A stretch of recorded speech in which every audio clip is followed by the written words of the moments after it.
భాగ్యశ్రీ గారు అడుగుతున్నారండి, సార్ నా ఫేస్ పైన మొత్తం పిగ్మెంటేషన్ వచ్చేసింది, నా ఏజ్ 45 ఏళ్ళు. ఈ వయసులో నేను ఏ విధంగా స్కిన్ కేర్ తీసుకోవచ్చు, ఏ విధంగా ట్రీట్మెంట్స్ తీసుకోవచ్చు, ఎలా చేయాలి అనే దాని గురించి అని అడుగుతున్నారు. భాగ్యశ్రీ గారు, మీరు చెప్పిన కామెంట్ చాలా ఇంపార్టెంట్ అండి. ఈ విధమైన కామెంట్స్కి నేను ఎందుకు వీడియో సమాధానాలు చెప్తానంటే, వీటన్నిటికీ ఎన్నో లక్షలాది మందికి ఎంతోమందికి సందేహాలు ఉంటాయి. ఇలాంటి ట్రీట్మెంట్ ఆప్షన్స్ ఉంటాయా లేవా అనేది కూడా వాళ్ళకి తెలియదు. అందుకోసమని ఈ అవేర్నెస్ వీడియోస్ నేను చేస్తూ ఉంటాను. నేను మీ doctor Raj Kireet, Celestee skin laser and hair clinic, Jubilee Hills మరియు కోకాపేట్లో chief and founder dermatologist and hair transplant సర్జన్గా ప్రాక్టీస్ చేస్తున్నాను.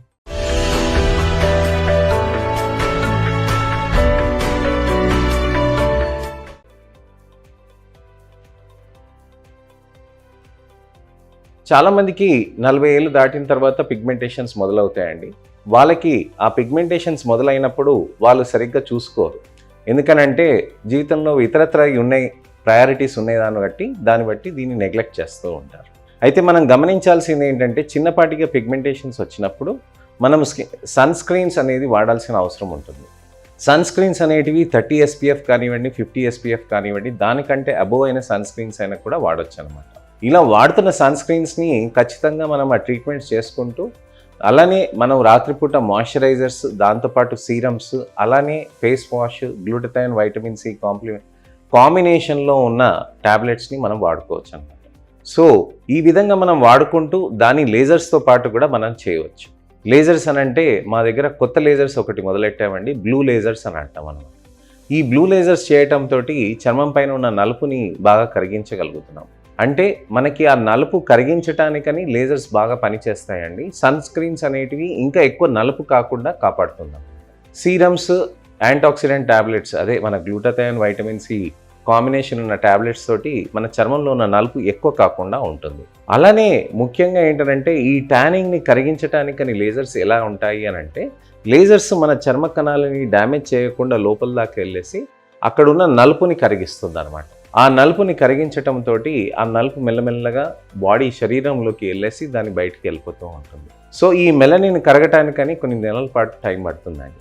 అలానే మనం ఒక సెషన్లో అయిపోతుందని కాదు, నెలకొకసారి మనం ఖచ్చితంగా 6 నుంచి 8 సార్లు చేసుకోవాల్సిన అవసరం ఉంటుంది. లేజర్ థెరపీస్ ఏ విధమైన ప్రాబ్లం అవుతుందా, ఏ విధమైన హాని జరుగుతుందా అని చాలామంది అడుగుతూ ఉంటారు. నలుపు ఏదైతే వస్తుందో దానికి మనం చేసే లేజర్స్ మనకి ఎప్పుడైనా కానీ ఎటువంటి ప్రాబ్లమ్స్ అనేటివి జరగవు. దానికి మనం రెగ్యులర్గా ట్రీట్మెంట్స్ తీసుకుంటూ ఉంటే బెటర్గా ఉంటూ ఉంటుంది. అయితే ఈ విధంగా మనం మేనేజ్ చేసుకోవటానికని మనం ఖచ్చితంగా క్రీమ్స్, అలానే ట్యాబ్లెట్స్, లేజర్స్, పీల్స్ ఇవన్నీ చేసుకోవచ్చు అనమాట. ఇలా చేసుకున్న దాంతో మనం మంచిగా రిజల్ట్స్ అనేటివి మనం సాధించుకోవచ్చు. అయితే ఈ ప్రాబ్లమ్స్ ఉన్నప్పుడు మనం ఖచ్చితంగా చేసుకోవాల్సింది ఏంటంటే, రెగ్యులర్ ట్రీట్మెంట్స్ అనేది తీసుకోవాలి. రెగ్యులర్ ట్రీట్మెంట్స్ అనేది తీసుకొని మనం మంచి రిజల్ట్స్ అనేటివి తప్పకుండా సాధించవచ్చు అనమాట. సో ఈ విధంగా మనము మంచిగా లేజర్స్, అలానే sunscreens, creams, moisturisers, serums ఇవన్నీ పెట్టుకుంటూ ఉంటే మంచి రిజల్ట్స్ వస్తాయి. మరి పీల్స్ కూడా అలానే చేసుకోవచ్చండి. పీల్స్ అని అంటే మనకి కెమికల్ పీల్స్ అని ఉంటాయండి. ఆ పీల్స్ అనేది చర్మం పైన పెట్టేసి వాష్ చేసేస్తారనమాట. అది వాష్ చేసేయటంతో మనకి ఏమవుతుందంటే, చర్మంలో మనకి నలుపు అనేది కొద్దిగా కరుగుతూ ఉంటుంది. లేజర్స్, పీల్స్ కాంబినేషన్స్లో కూడా చేస్తామండి. లేజర్స్తో పాటు నాన్ అబిలేటివ్ రేడియో ఫ్రీక్వెన్సీస్, అలానే లేజర్ అసిస్టెడ్ డ్రగ్ డెలివరీస్, ఇలాంటి వివిధ రకాలైన థెరపీస్ని కూడా కాంబినేషన్ చేస్తూ మైక్రో నీడిల్ సీరం ఇన్ఫ్యూజన్స్ కూడా చేస్తూ ఉంటాం. మైక్రో నీడిల్ సీరం ఇన్ఫ్యూజన్స్ అని అంటే ఏమవుతుందంటే, మైక్రో నీడిల్స్ అక్కడ లోపలికి వెళ్ళేసి సీరం కొద్దిగా డిపాజిట్ చేసేసి అది వచ్చేస్తుంది అనమాట. సో ఇలా మైక్రో నీడిల్ సీరం ఇన్ఫ్యూజన్స్ చేయటంతో ఏమవుతుందనంటే, చర్మంలో ఉన్న అక్కడ నిగారింపు అనేది మంచిగా వస్తూ ఉంటుంది.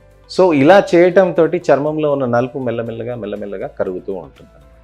సో ఈ విధంగా మనం నెలల పాటు మనం చేసినాక ప్రయత్నంలో మనకు మంచి రిజల్ట్ వచ్చిందని మనం మెయింటైన్ చేయాలి. ఏదైనా కానీ మెయింటైన్ చేయాలి కదండి. శరీర లక్షణం అనేది మనం ఖచ్చితంగా మెయింటైన్ చేయాల్సిన అవసరం ఉంటుందన్నమాట. అలానే మెయింటెనెన్స్ అంటే ఏంటి అని చాలామంది అడుగుతూ ఉంటారు. మెయింటెనెన్స్లో సేమ్ థింగ్ అండి. సన్ స్క్రీన్ ఒకటి, రాత్రిపూట క్రీమ్ ఒకటి, గ్లూటథైన్, వైటమిన్ సి ఒకటి, అలానే ఒక మంచి ఫేస్ వాష్. ఫేస్ వాష్ అయితే ఎలాగో చేస్తాం ఎవ్రీడే. మనకి రాత్రిపూట ఒక మంచి మాయిశ్చరైజర్ కానీ ఏదైనా పెట్టుకోవాలనుకుంటాం ఫేస్కి, సో అదే చేస్తాం. అలానే మనకి సన్ స్క్రీన్ ఉదయం పూట అలవాటు అయిపోయిందనంటే మనకి తప్పకుండా ఇది అడ్వాంటేజెస్గా మారుతుంది.